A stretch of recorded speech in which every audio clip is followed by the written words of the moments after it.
Try to understand this land Australia. Take her as she is, her moods, her mysteries. Mother of us all, beneath the Southern Cross, in her frame of peaceful seas.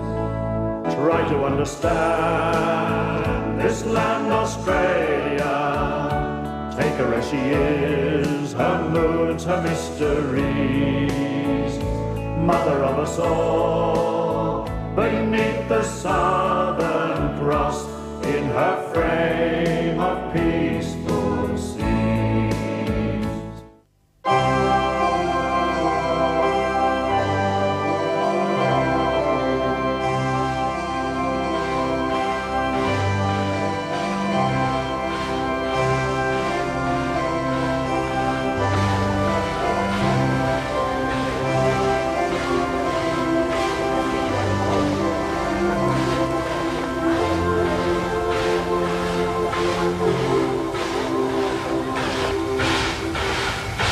We may not always be too impressed by modern trains, but we've never stopped loving our old timers. In fact, we seem to like our trains best when the only place they really take us is back in time.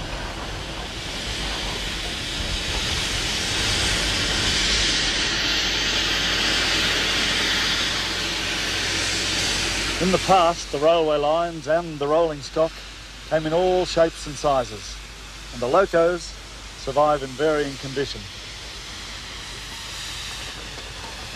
But young or old, big or small, waiting in hopes or fully restored like this one, they all did a mighty job. Okay, now watch my style. Just drill a bit in there. On to the right. Yeah. Perhaps the most amazing thing of all is that so many old locos like these are still in service.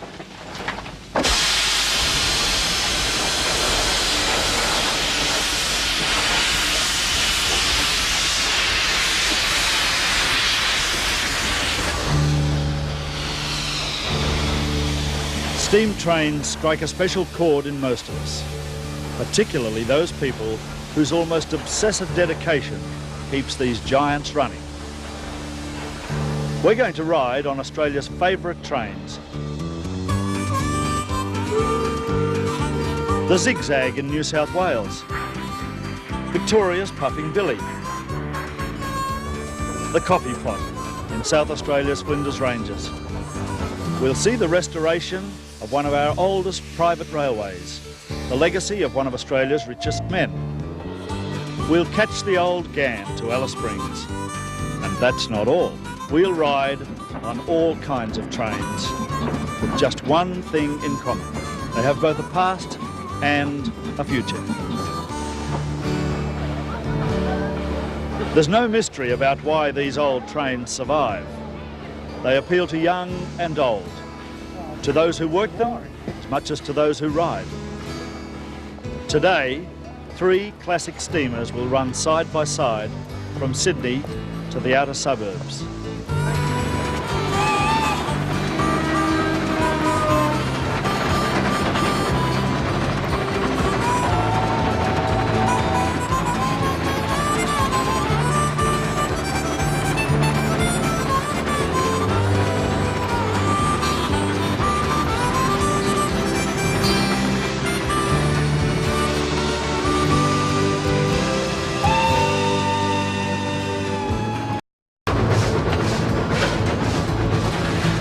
For sheer exhilaration, the power and purpose of steam just can't be matched. It doesn't take much imagination to strip away the overhead gantries and the rest of the modern trappings.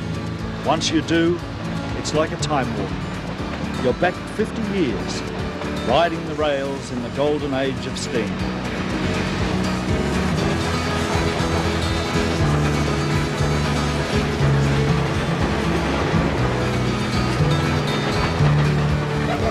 Don't worry about a bit of soot. It's good for you.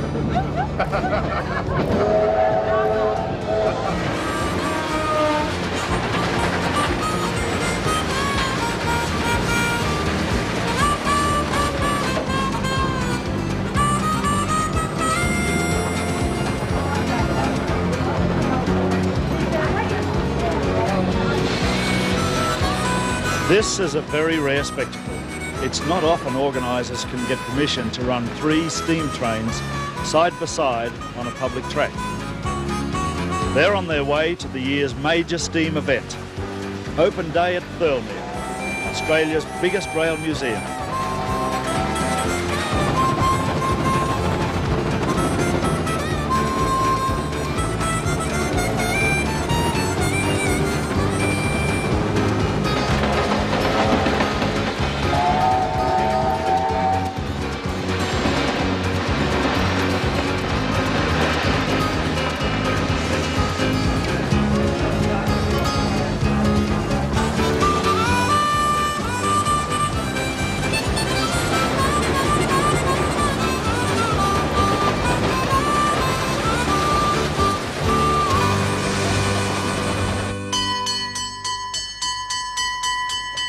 We'll catch up with the locos later on. But first, we're going to step even further back in time. In fact, back to the very dawn of Australia's railway age. Clearly enough, this railway doesn't run on steam. It's strictly 1 horsepower. Even so, it has a special claim to fame. It was Australia's first, opened in 1854.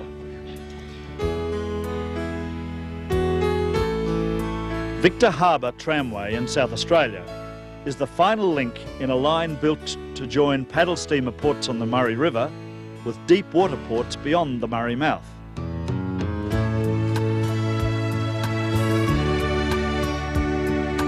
Paddle steamers couldn't cross the Murray Bar, so they were unloaded upriver.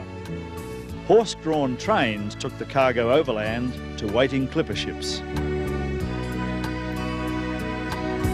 Today, the only cargo is people, but business has never been better.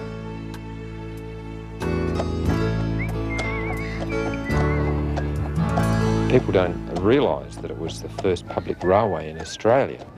They tend to think that Melbourne or Sydney would have had the first public railway, and they're quite surprised that this one started up only months before the Melbourne one did.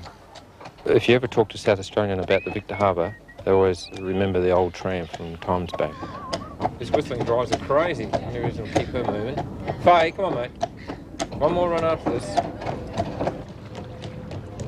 You've got Sydney with its bridge, and you've got San Francisco with its cable cars, and Victor Harbour's got its horse tram.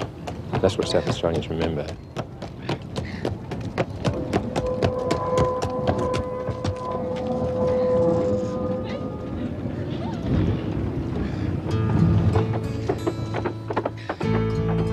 It takes a team of 5 draft horses to keep this 1 horse-drawn train on track. They're the last of a noble line. Up to the early 20th century, horses still hauled goods and people on many lines, an era long gone. But, thanks to Victor Harbour, not quite forgotten.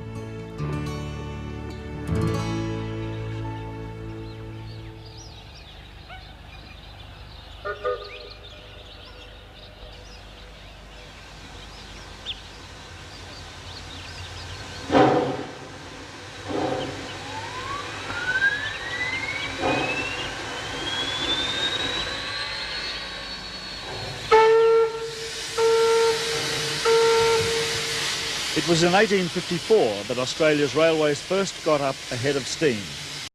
Before long, the railway builders were facing some remarkable challenges. Here at the Zig Zag in Sydney's Blue Mountains, they celebrate both the age of steam and its engineering challenge.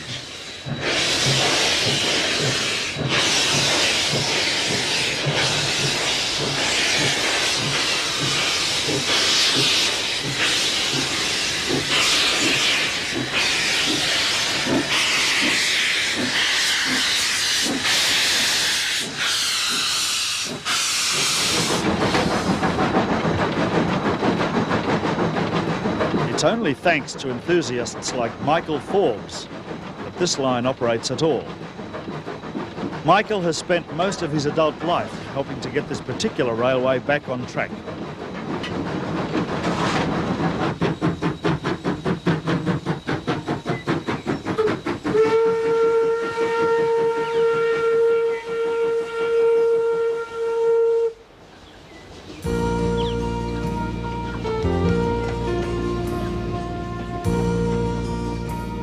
When engineers started to build a railway west of Sydney back in the 1860s, they were faced with an immediate challenge. The challenge was the Great Dividing Range. West of Sydney, practically on the outskirts of the city, the range rises almost sheer to the plateau of the Blue Mountains. It took 25 years for explorers on foot to find a way through. It wasn't going to be easy to get a train across, but they did it. To climb up the plateau and to get down the other side, the engineers used an ingenious structure. It was called a zigzag. The idea was simple: to build a track in the form of a giant Z. The train comes along the top of the Z, switches back down the middle, then forward again, and on its way.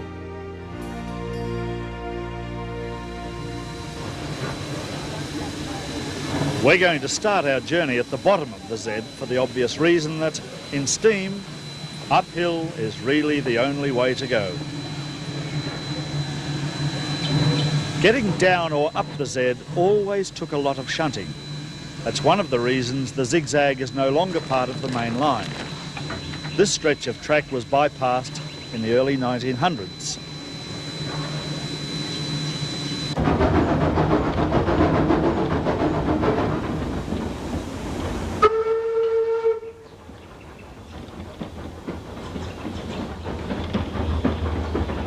It was over 60 years before enthusiasts began to restore the line to steam.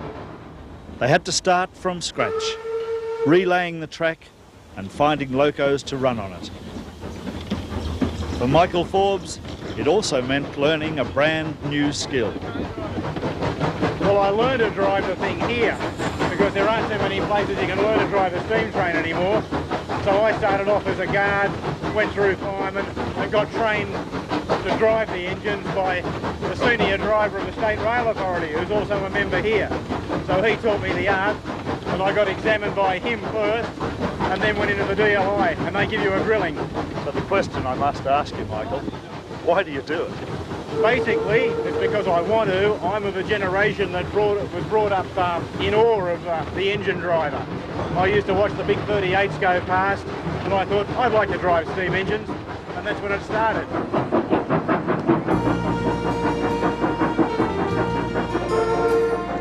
These days, the zigzag operates every weekend, and once the runs start, they continue to dusk.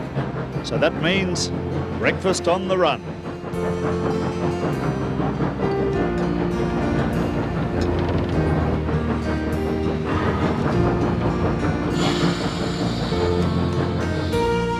From a distance, you'd never guess what was really going on.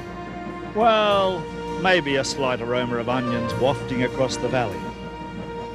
They tell me breakfast on the footplate is a fine old steam tradition. Whether it is or not, I'd have to say it's a great idea. How's that sausage sandwich going, Michael? Not too bad. Harry's Cafe de Wheel strikes again.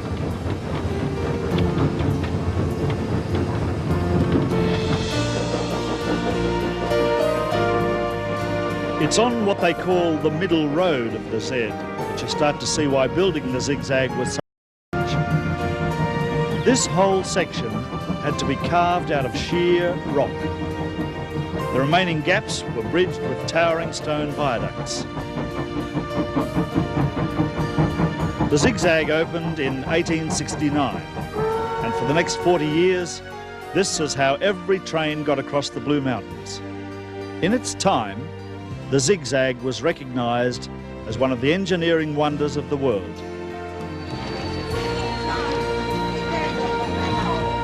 At the top of the middle road, Michael has to shunt again. Ingenious as it was, you can see why the old zigzag had its limitations.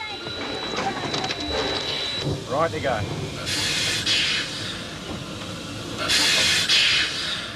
In the old days, every train travelling east or west had to go through this manoeuvre 4 times. Twice here and twice at another zigzag on the other side of the range. As traffic grew, the zigzags became bottlenecks. By 1910, both had been bypassed by tunnels. That left the line to the enthusiasts, for whom, of course, the challenge is the whole point of the trip. At the moment we're on the steepest part of the track. The gradient up here goes from a constant rise of about 1 in 44 to 1 in 34, and you'll hear the engine start to labour in a second.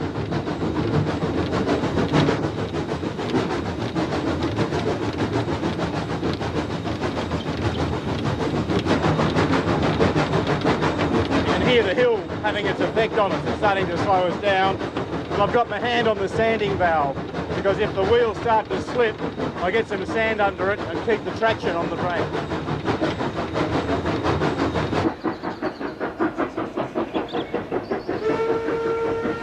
There's no doubt this is one of the most spectacular steam locations in the country. Whether you're having a picnic and watching from down below, whether you're riding aboard, or whether you're up on the footplate making smoke. But Michael tells me that the best is yet to come.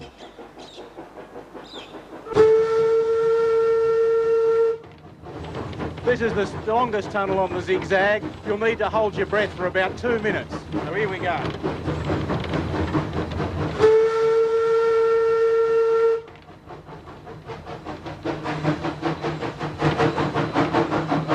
What is it about a tunnel? Watch the smiles. There's nothing quite like the effect of steam in a tunnel. A wall of sound. You don't just hear it, you feel it.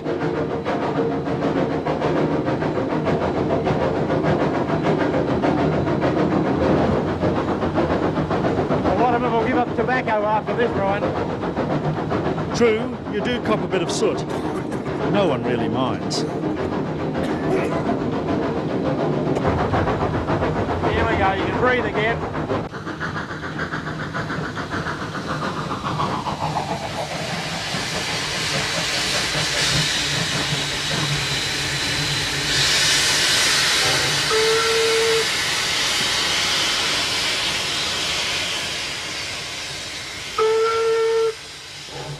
Coming out of the tunnel, we announce ourselves with a fanfare of steam. Back into daylight, we're also close to the end of our run, the Zig Zag terminus at Clarence Station.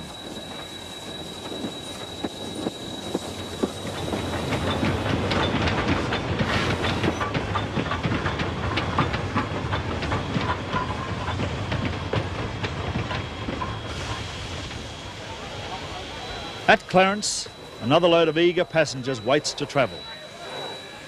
To travel where? Well, nowhere really, except through a slice of Australia's railway past.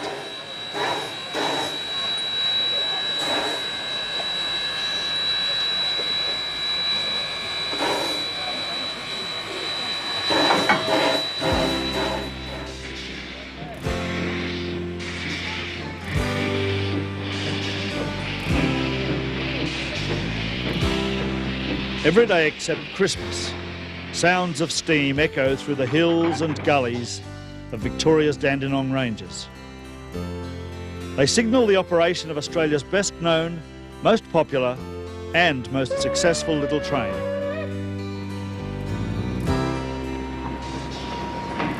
Puffing Billy, the first big success story of its kind. The restored railway began its operations in 1962. It's become a landmark for Australian railway preservation. Since 1962, Puffing Billy has carried over 6 million passengers. Restored by enthusiasts and still mainly run by volunteers, the train operates a schedule as reliable and frequent as any mainline railway.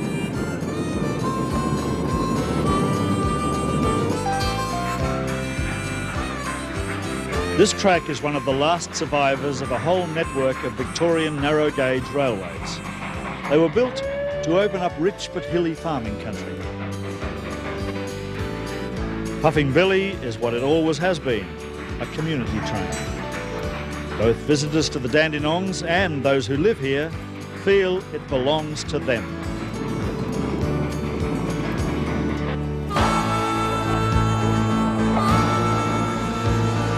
That doesn't mean the old puffer can't be challenged.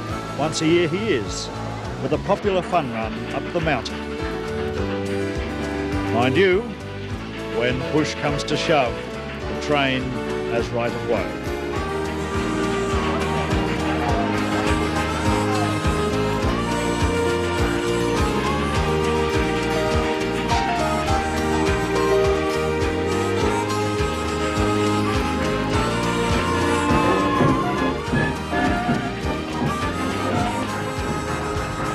"30 years ago, Victoria's public railways closed Puffing Billy down.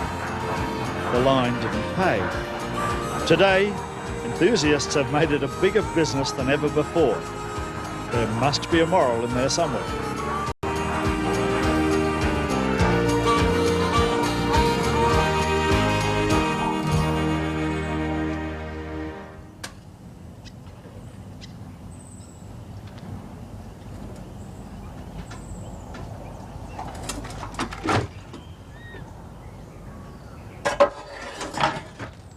Puffing Billy is a proven success story.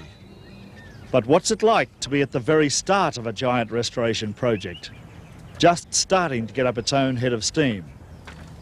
Well, that's what's happening here.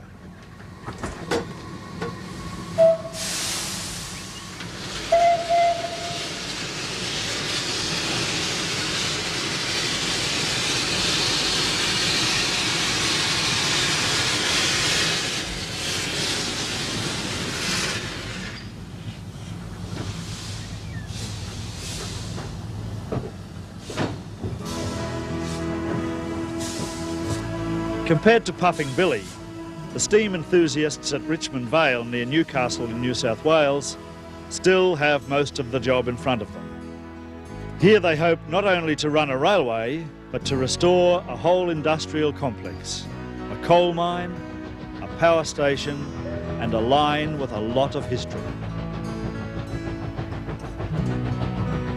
The first private railways in Australia were built to link coal mines in this area as far back as 1856.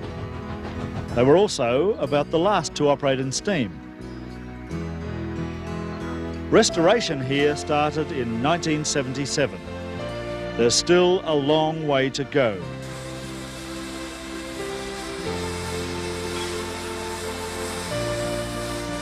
The task ahead would be daunting to any but the most dedicated. But luckily, that's the kind of person a challenge like this always seems to attract.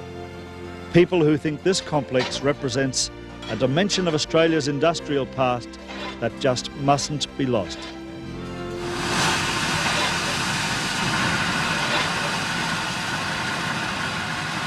There's really only one way to appreciate a steam locomotive, and that is in steam, in motion.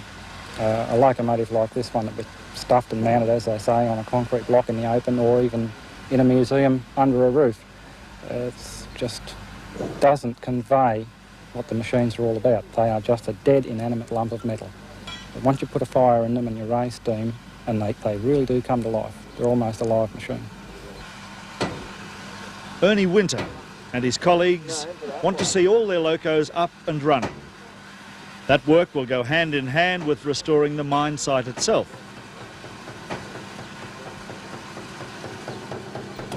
With so many buildings needing repair and so much machinery to restore, the obvious place to start the task was the old blacksmith shop.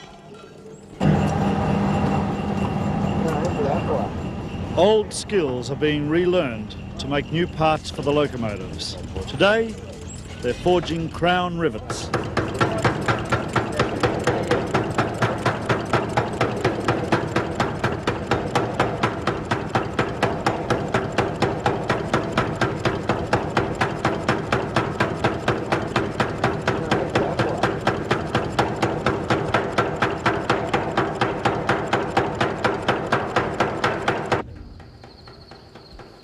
The mine, and most of the buildings here, date back to around 1900, a time when Richmond Vale came into the hands of a remarkable man named John Brown.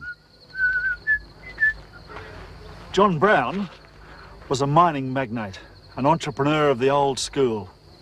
So John Brown's railways carried John Brown's coal from John Brown's mines to John Brown's ships. All the buildings were built on a very grand scale, and you will see, looking around the site, that even buildings that were built over a period of 20 or 30 years are in a similar architectural style. That gives you an indication of the aim that John Brown had in mind when he built this place. The power station on site was the largest in Australia when it was built. The colliery was certainly the largest in the South Maitland coalfields, and it was the largest in the Southern Hemisphere, probably one of the largest in the world.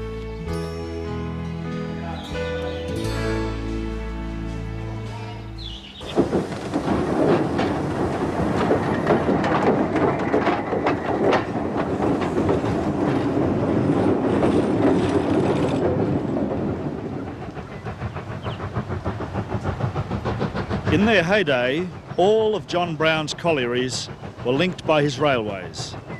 Although it was a coal line, it carried passengers too, miners and their families.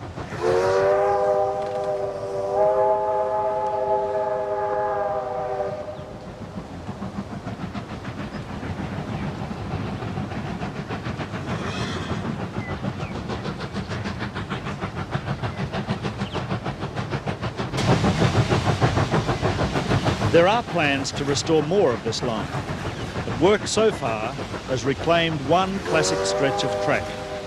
The last uphill pinch to Richmond Vale siding is a grade of 1 in 22, about the steepest in Australia.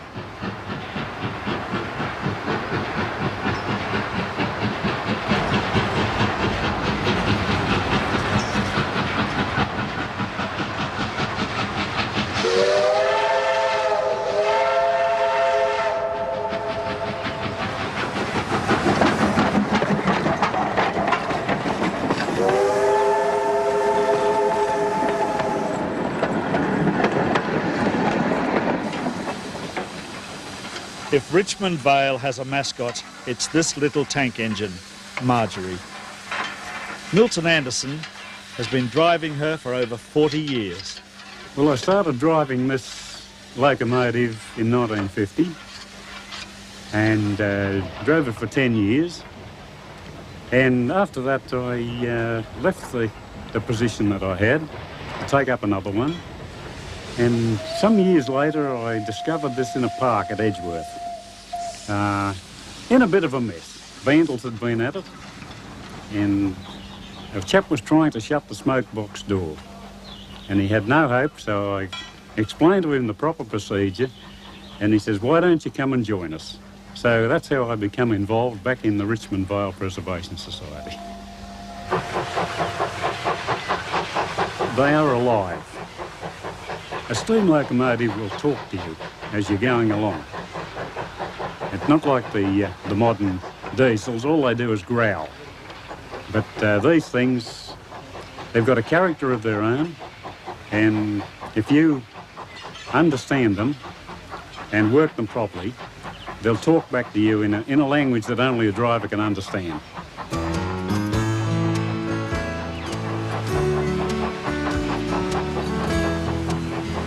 A future success story like Puffing Billy? One can only hope so. Richmond Vale is worth preserving, a fascinating slice of Australia's industrial past.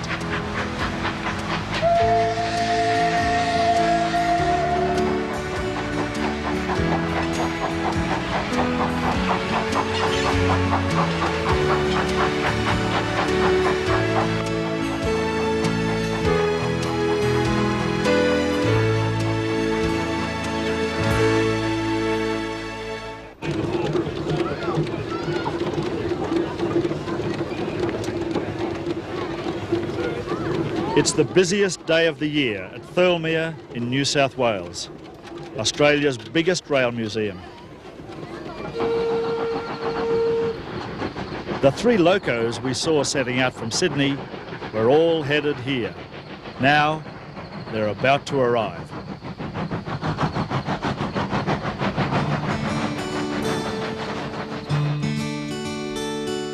Thirlmere is in the Highlands south of Sydney, just far enough out of town to justify a decent run in steam.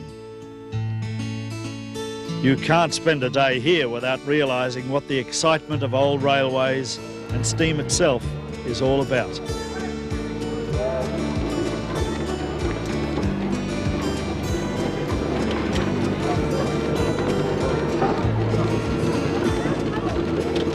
It's the opening day of the steam season, a day for polishing and pride, a day when even the most carefully preserved old locos get just a little bit extra care and attention.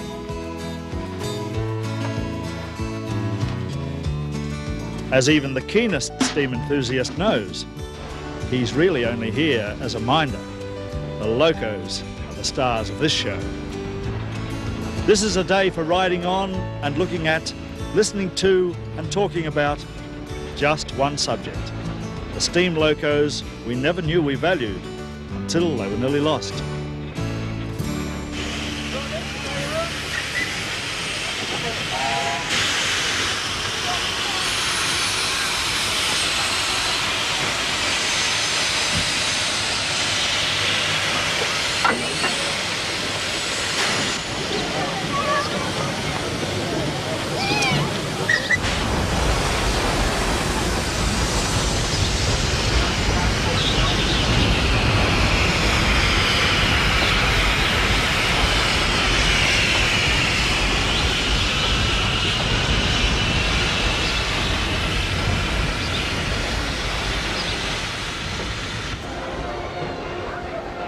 There's a big static display here too. It preserves a wide and remarkable range of both locos and carriage sets. An event like this leaves you in no doubt that we still love our old trains. And if we do, maybe one reason is they gave such valiant service. Iron horse isn't quite enough. Iron workhorse is closer to the truth. This Stevenson loco entered service in 1864. It was retired a century later in 1964. An Australian Railways grandfather, father and son could well have driven the same engine.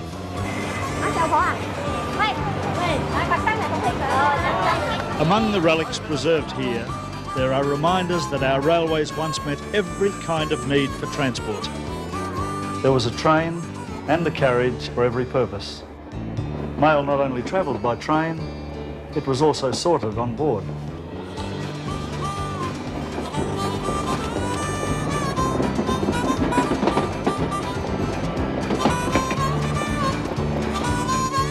Racehorses and their strappers travelled by train. The mighty Thirlmere once rode in this very carriage. Convicted prisoners also travelled by train to jail. In their heyday, steam trains hauled goods of all descriptions. They could even take along a crane in case of trouble. This one's hand-operated and nicknamed Hernia.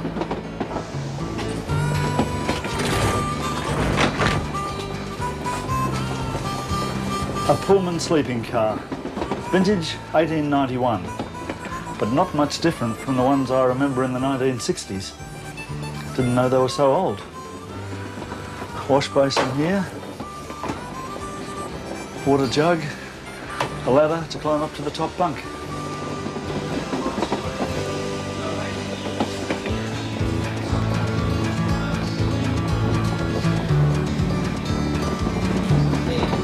Even sitting up, a Pullman car was quite a gracious way to travel. These carriages were full of craftsmanship, as Arthur Tubby showed me. First and second class.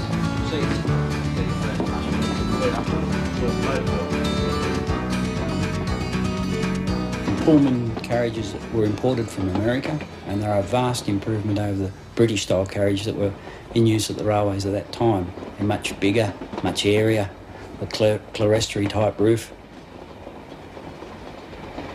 We'd probably say that the glamour went out of rail travel when the diesel locomotive arrived. Yeah. The new carriages and so on are much more streamlined, but this certainly represents glamour, doesn't it? It does. You've got workmanship went into these carriages. You've got creature comfort. a bit of style and a bit of class, I suppose you'd call it. And the chance to sit back for a couple of days, 2 or 3 days, and make friends with your fellow human beings. Yes, you weren't worried about how quickly you could get from Sydney to Melbourne. It was an adventure that you knew was going to take 2 or 3 days, so you sat back and enjoyed it. The vintage days of railway. Exactly.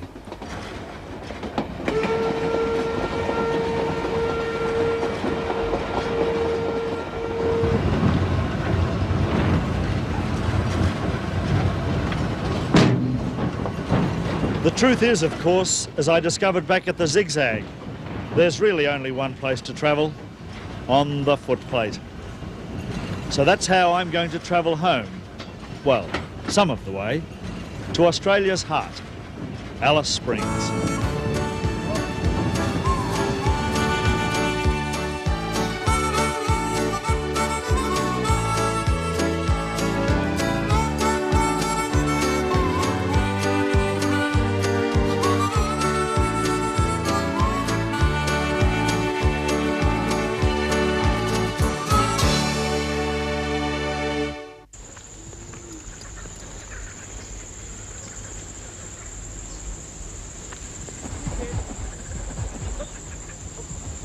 Before railways came to the outback, horses, but more so camels, carted most of the heavy freight. Camels were ideal. They drank less water and they could carry huge loads. We imported the camels and we also imported their drivers from Baluchistan and Afghanistan. They came to be nicknamed the Ghans, and they blazed a camel trail from South Australia to the centre.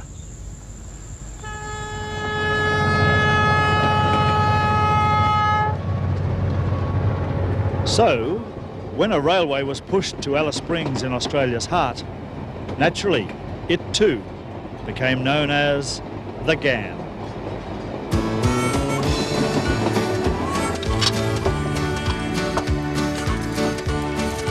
There have been a few Ghan trains. This is the latest. It's a modern train that still provides a romantic journey. Partly because of where it goes, partly because it does the trip in style.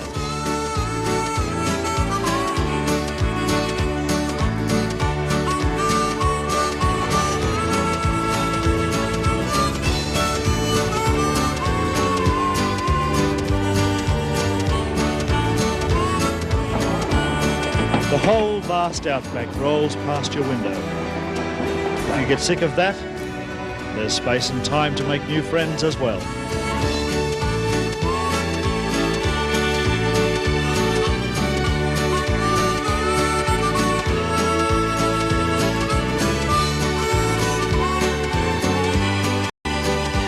When Australian National introduced the new Ghan, they also built a new track for it to run on.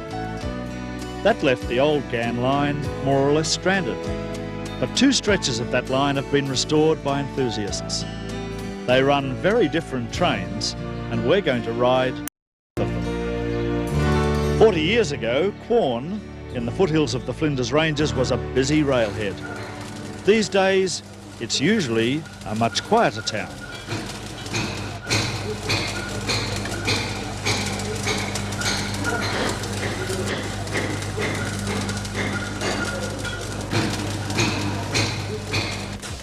The volunteers who are running mostly come from Adelaide, over 300 kilometres south. In fact, on this particular long weekend, they've come from all over Australia.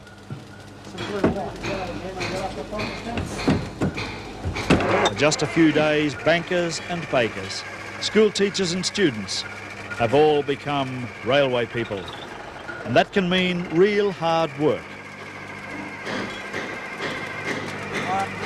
Left, walk sideways.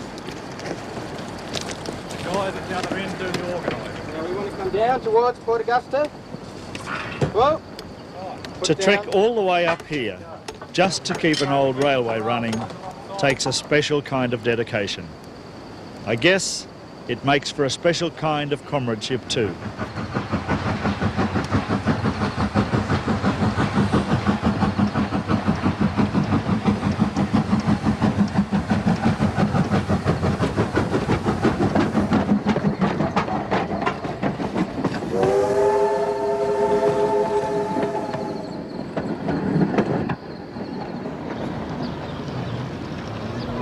In the old days, a trip on the Ghan started with an overnight stop in one of Quorn's many hotels and with an early morning call.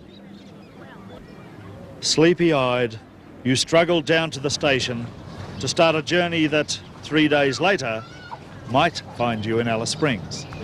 Although the first train we're going to ride on here actually never went as far as the Alice.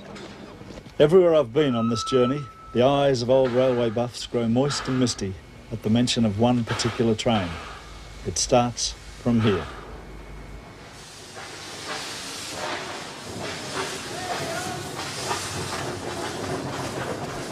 It's not the only train operated by the volunteers of the Pichi Railway, but it is the star of their show. They call it the coffee pot. When the coffee pot runs, and that's not often, it brings people from miles around. Built in Britain in 1905, the coffee pot is the only surviving steam rail motor of its type anywhere in the world.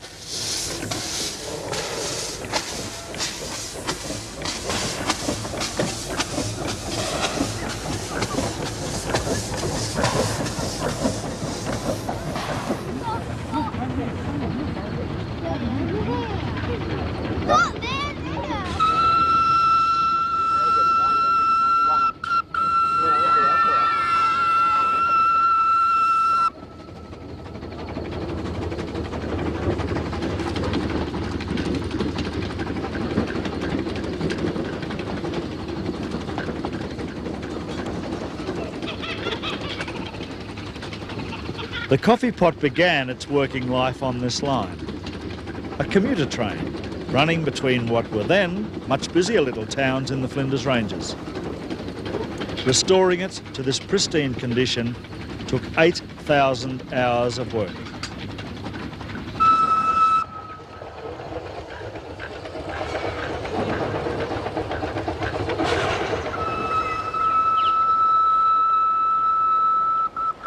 Even knowing its history, I can't help feeling the coffee pot doesn't belong in real life at all. It's the kind of fantasy engine you'd expect to see in a British comedy movie or a book for kids. But either way, it's a sheer pleasure to watch.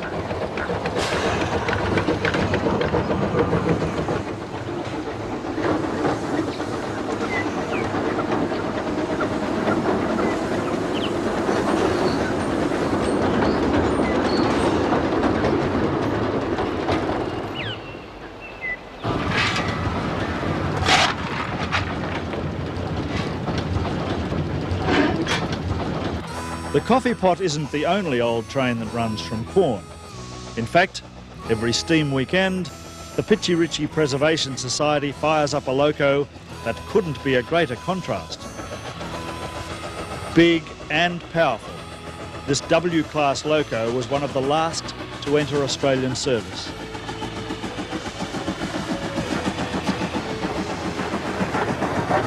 The carriage set it pulls is actually older than the loco itself. These are original Ghan cars. Now the original old Ghan train. Travellers stopped overnight not only in Quorn, but at other outback towns along the way.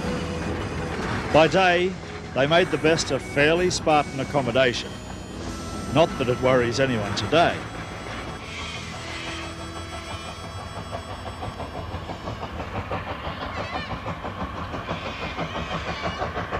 On a long, flat outback run, the steep climb through the Flinders Ranges was always what it still is, a highlight of the trip.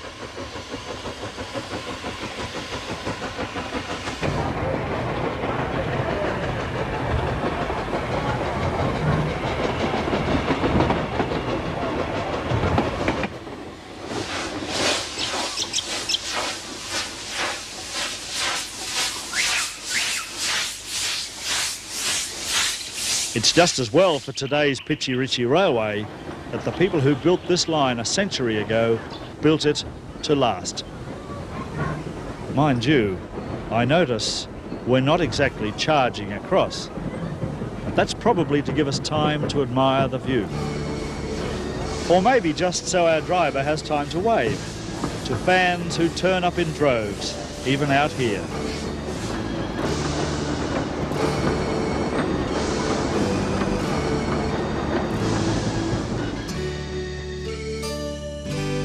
Three days and more than 1,000 kilometres after leaving Quorn, the old Ghan reached the centre.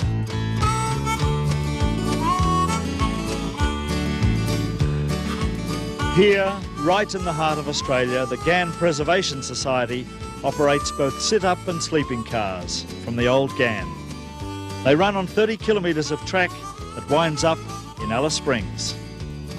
Well, we're heading for the centre on the Ghan. Alice Springs, I'm coming on the Ghan.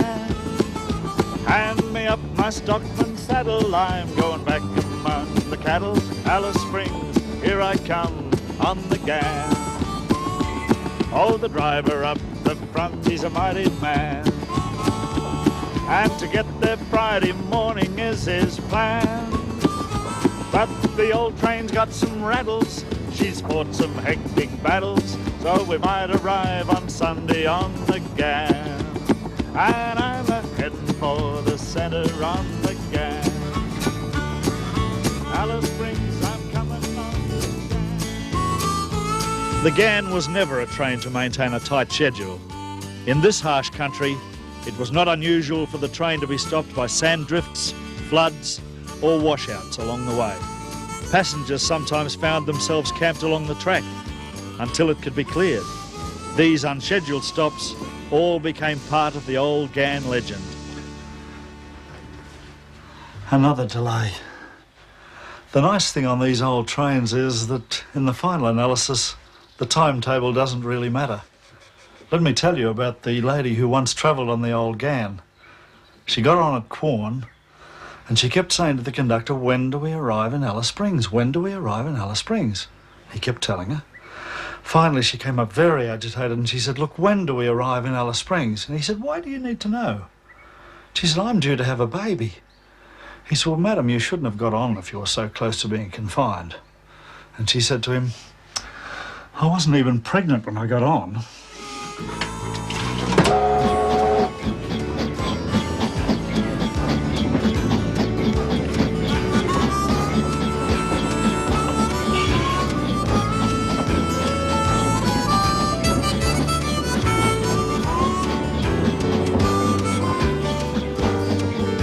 So now I'm almost home. Not entirely thanks to the old Ghan, although it has brought me some of the way.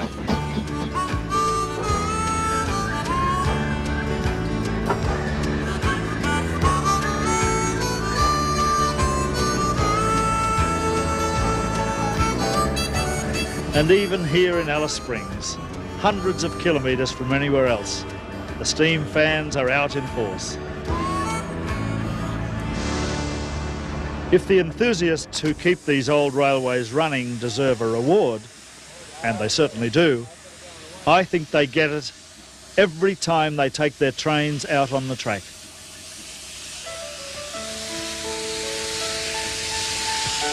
As I said at the start of our journey, most of these old railways don't really take us anywhere at all, except back to the past. But when it comes to trains, maybe the past is where we'd like to travel.